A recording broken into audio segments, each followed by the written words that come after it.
Are your clothes taking a lot longer to dry these days? Or maybe you noticed that there wasn't as much lint in your lint screen. Well, what if I told you it could be an airflow problem in your Whirlpool dryer? I'm Dustin with Parts Doctor, and today I'm going to show you how to inspect and replace the foam seal around the blower housing. But this also applies to some other great Whirlpool manufactured brands such as Kenmore, Maytag, Amana, and more. So let's go get this airflow situation figured out.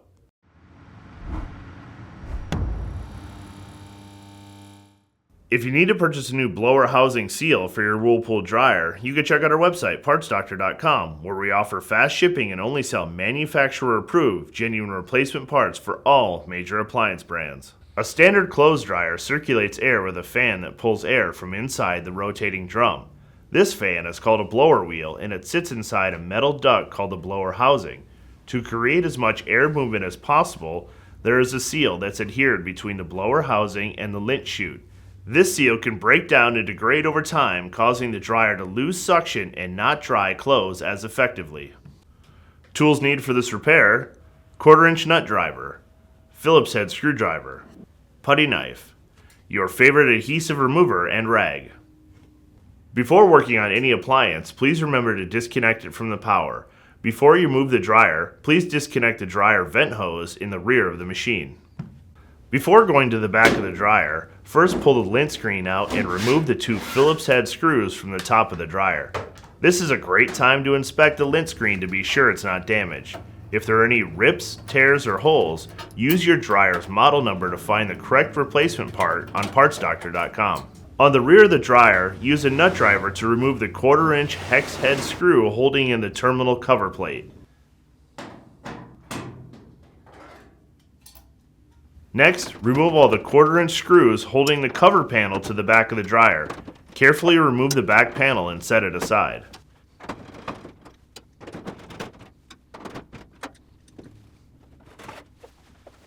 The large metal housing on the left side of the dryer is the lint chute assembly. This is where the lint screen filters the air before it leaves the dryer via the exhaust vent. Locate the 4 1/4-inch screws holding the base of the lint chute to the blower housing. Remove all 4 of these screws and the lint chute will be free from the dryer. Slightly lift the lint chute so the bottom clears the small lip on the base of the dryer and guide the chute out. You may have to tilt the dryer forward to remove the chute.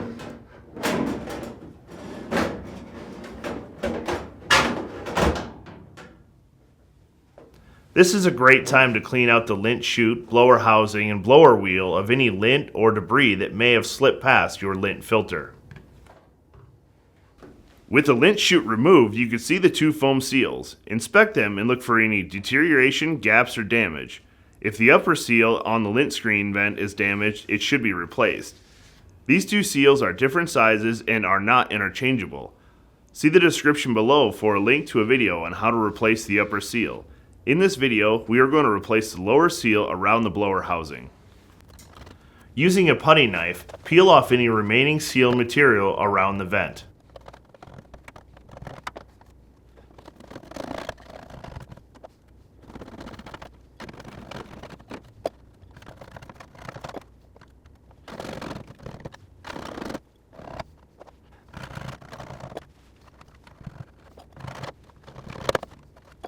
Using your favorite adhesive remover and a rag, remove as much adhesive material as possible. You will need a clean and smooth surface to assure the foam strip can make a good seal. Some adhesive removers may leave behind a residue. Be sure to clean that off before you start your installation.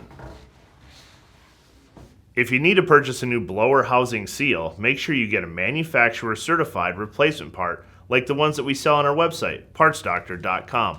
We'll leave a link in the description below. You want to be sure that you're searching with the model number from the tag on your dryer to be sure you get the correct part. To install your new foam seal around the blower housing, make sure the surface is clean, smooth, and dry. Once you're ready to install, peel back a small section of the paper backing and start installing the foam seal around the opening of the blower housing.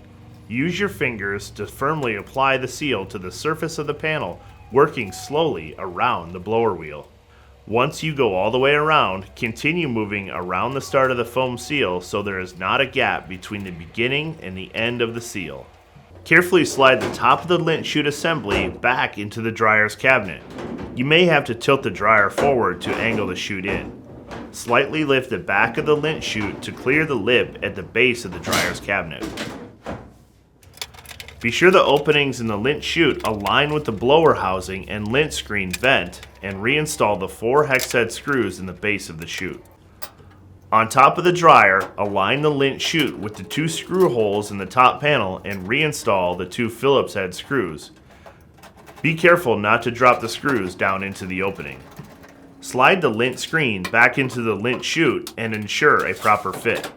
Reattach the dryer's back panel by screwing in the 1/4 inch hex screws followed by the single fastener at the top of the terminal cover. Reconnect your exhaust vent and plug in your appliance. Checking and changing your seals in your dryer should help with the air movement. Proper air movement is crucial to your dryer's performance and efficiency. I hope this video helped you out. Once again, I'm Dustin with Parts Doctor, and until next time, thanks for watching, and we'll see you later.